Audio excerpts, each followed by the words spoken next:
have you had any time to think about the adventure that this season turned out to be in a different way, probably than you anticipated back in the spring? Um, I haven't really sat down and actually digest everything yet. So, but all I can say that I'm really proud of this group, how we overcame so many obstacles, injuries. A lot of people didn't know that we were going to make it this far into the semifinals, but we proved a lot of people wrong this whole season with the injuries that we had and also the new pieces that we brought in as well. Um, I'm just really proud of this group, how we fought through everything, and I'm just really proud and really grateful to be a part of this group and these amazing young women. Scott. How will you remember kind of this season and the levels to it? And then more to that, Steph referenced how you guys were just obviously just 5 minutes from the finals, all things considered. How will that sit with you this offseason? I'm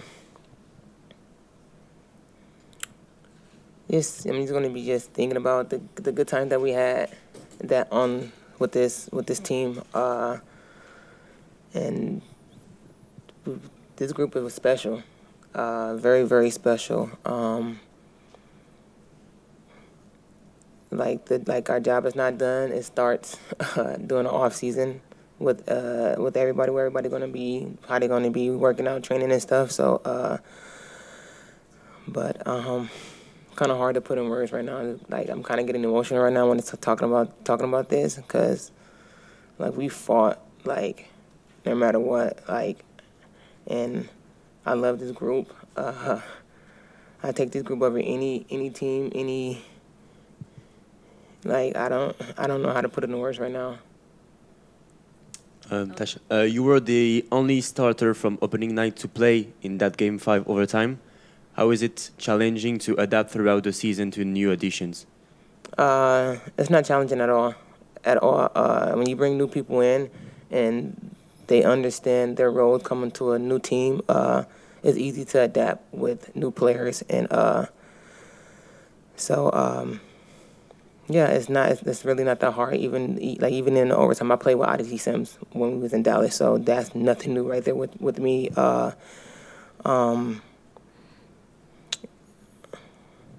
Yeah, so that's not hard to adapt with new people coming in. Tony? You posted right after Game 5 and said proud there. You just said it a bunch in your first answer.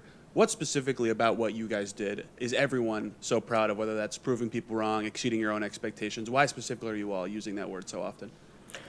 Because we've been through so much in the beginning of the season. Cece went down. Next thing you know,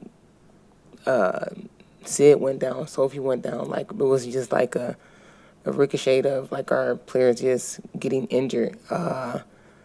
But like we all stood together, we fought together, and like none of us never took anything for granted. Things probably are meant to happen. Like, we can't predict what God had planned for this team, for this group.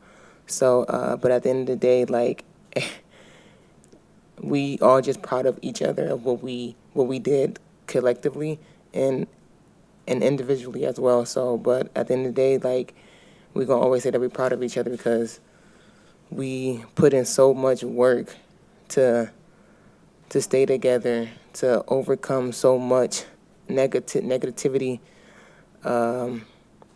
through social media, through a lot of people. So and we just kept our focus on that main goal, was making to the finals, and we were just 5 minutes short from being in the finals though. But the way we fought and through everything, I'm just super proud of how we handled everything that was coming our way.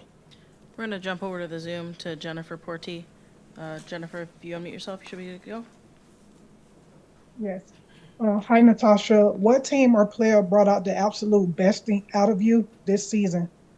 This team, the Fever did, for real. It really brought out the veteran out of me, the leadership, being more vocal, because I've been on multiple teams, but this group right here is completely special. Me just leading this team, they also followed. And that's one thing I didn't have to beg and say it over and over again to my teammates. They listen and they just did what they needed to do when I tell them what to do. So this is the most special team and special group that I've been on. Alexa? Hi, Natasha. I know, everything's so fresh and you're, just got back here, but is there anything you can share about your plans for the offseason, on the court, off the court, and also just looking ahead to next season? Would you like to be back with the franchise, and how will you be approaching free agency as the whole league is kind of in this boat too? Well, I'm going to take a little mini vacation with my family. But I'll be in China this off season. Free agency, I don't know what I'm going to do.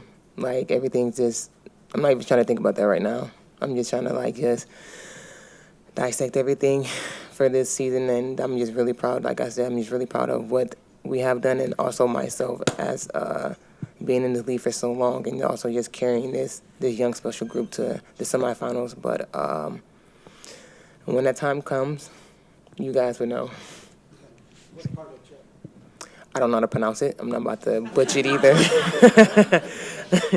We'll get it for you and send it out. Scott? Tasha, as players kept going down, what did ultimately that bench mob become for you? They were constantly feeding into you players. They could have just sat back, but constantly were pouring into you guys throughout the year. Our bench mob was amazing. They kept the energy going.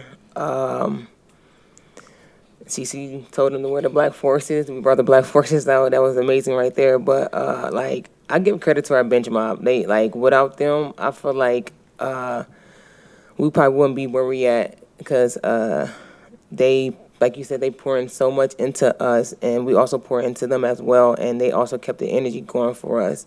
And they always make sure that what they see on the floor, and we come off the floor, they tell us this is what we see right here, and it's what you probably needed to do next time you go on the floor. So I give credit to our bench mob, and also the player that was coming off the bench that was always ready for us.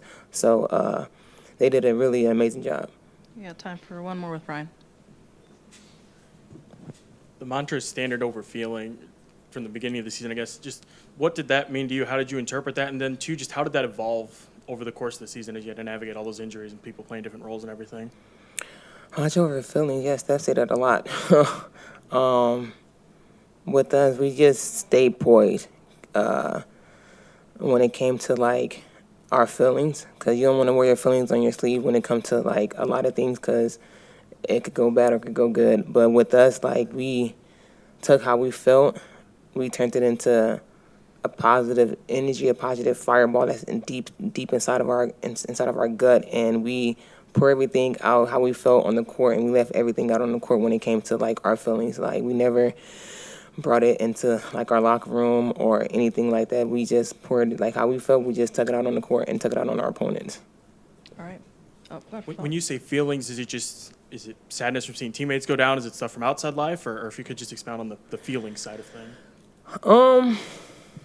I say both. It just depends on how people feeling. But when we was having our teammates getting injured left and right, that poured more into our feelings. We was see, this cannot keep happening. So how we was feeling when it came to that, we turned it into a positive thing, and we turned our mindset of this is what we're going to do. We're going to fight for each other. We don't care. We're going to scratch. We're going to claw. And that's what we done when our players was getting injured.